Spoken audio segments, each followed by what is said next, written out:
Bom, boa tarde a todos. Obrigado pela presença. Hoje, na terça-feira, 19 de março, nós não fizemos na semana passada, mas o motivo de termos convidado a imprensa hoje é porque já fazem 5 anos, no dia 14 de março de 2019, que um inquérito de ofício foi aberto, né, pelo Supremo Tribunal Federal para apurar supostos fake news. Esse inquérito resultou em centenas de outros inquéritos, muitos deles correm em segredo de justiça, contra a razoabilidade de um tempo mínimo, né, de conclusão de qualquer inquérito em qualquer instância do judiciário. Ele permanece aberto de maneira indefinida, contra o conceito constitucional do juiz natural, levando-se uma interpretação que no momento era de um regimento interno do Supremo Tribunal Federal, de que qualquer agressão verbal ou física contra um membro daquele poder nas dependências do Supremo Tribunal Federal permitiria a abertura desse processo por inquérito. Esse alargamento de interpretação fez com que hoje nós tenhamos um inquérito que abarca o conjunto das posições, das interpretações e dos posicionamentos políticos de qualquer cidadão brasileiro em qualquer lugar do mundo. E isso tem gerado um desconforto, né, no espectro importante da população brasileira, principalmente aqueles que pensam diferente daqueles que estão hoje no poder. Nós fizemos uma nota pública, eu vou pedir para a nossa assessoria depois passar para os senhores. Essa nota, ela aborda diversos aspectos que nós entendemos que estão ultrapassando, inclusive, o ordenamento jurídico e a Constituição brasileira. E nessa nota nós conclamamos e clamamos, né, pelo pronto restabelecimento da normalidade democrática e ao respeito às prerrogativas do parlamento brasileiro, que hoje tem dificuldades de exercer o seu papel, né, em função das situações que ocorreram nos últimos anos, nos últimos tempos, né?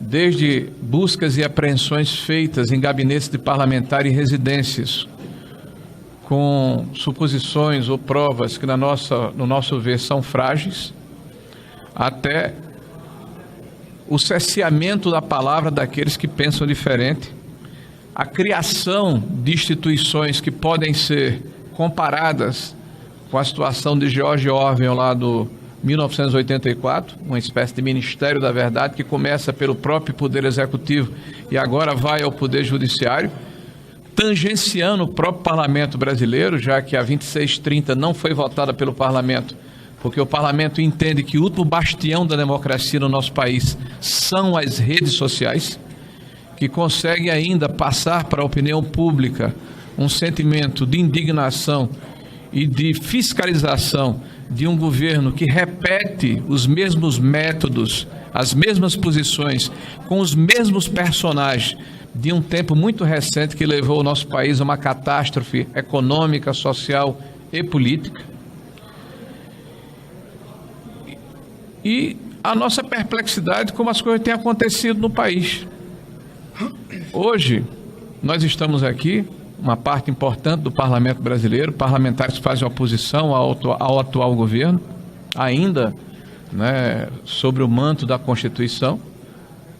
Mas na sexta-feira passada, nós estávamos com as notícias que eram colocadas pela própria grande imprensa brasileira, da interferência indevida do governo federal nas duas maiores empresas do país, interferência criminosa, interferência despropositada, que causou, a princípio, uma subtração de mais de 100 bilhões de reais no patrimônio dessas empresas em valor de face das bolsas de valores. Nós, pessoalmente, e vários parlamentares também o fizeram, demandamos aos órgãos de controle providências, desde a questão do TCU, Procuradoria-Geral da República, Ministério Público, CVM.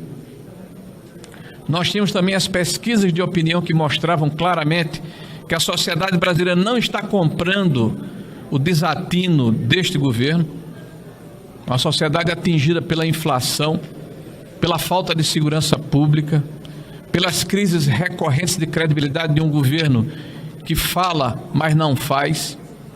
A crise dos Yanomamis, aliás, uma crise maior do que do governo anterior, que foi chamado de genocida.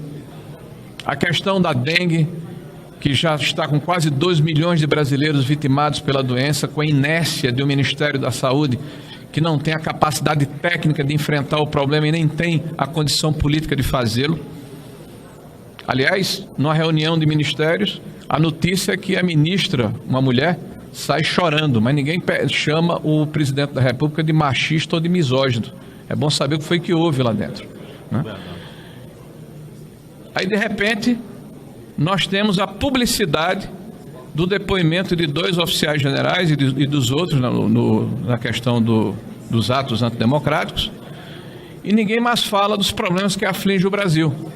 Surpreendentemente, se muda a página para uma situação requentada que faz mais de um ano que se tenta colocar, que o que aconteceu em dia 8 de janeiro, que todos nós repudiamos que é uma baderna, na verdade é a expressão de um golpe de um presidente que sai do Brasil após nomear os comandantes oficiais, os comandantes gerais das 3 Forças Armadas. Então isso para nós é motivo de muita preocupação, como as coisas se casam. E hoje a notícia principal é de que o presidente foi indiciado pela Polícia Federal por uma questão das vacinas, do cartão de vacina. E esse indiciamento se dá, supostamente, pela declaração de um dos colaboradores, dizendo que houve uma determinação do presidente. Ora, é público e notório que o presidente não se vacinou, que o presidente não precisava do cartão de vacinação, já que era presidente da República e tinha um grau diplomático diferenciado. E o país que ele foi, a sua filha também não precisava desse cartão de vacina para entrar.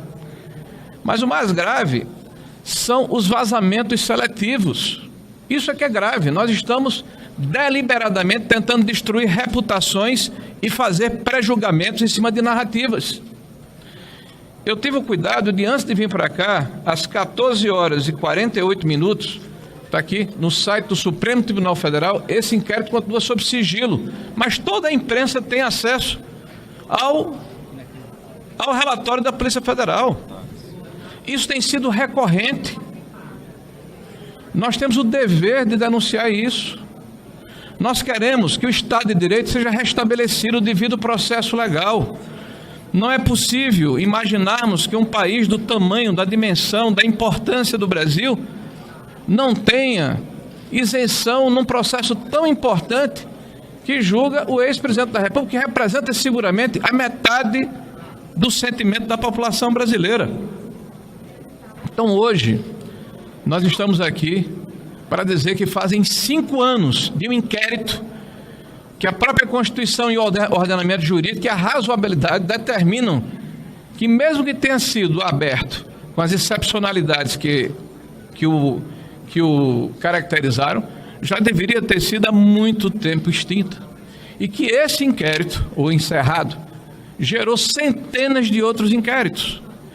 E milhares de cidadãos brasileiros estão sendo investigados. E essas investigações, muitas vezes, ocorrem, infelizmente, à margem do que determina a nossa legislação e o nosso ordenamento jurídico. Então, esse é o fato. E nós não podemos hoje trazer um bolo para comemorar, porque, ao contrário de uma comemoração, não é um dia feliz, é um dia triste.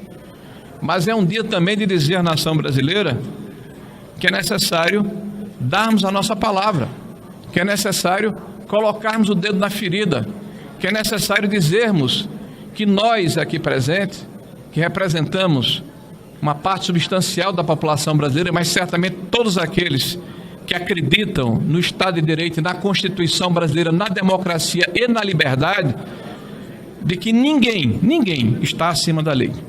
Ninguém.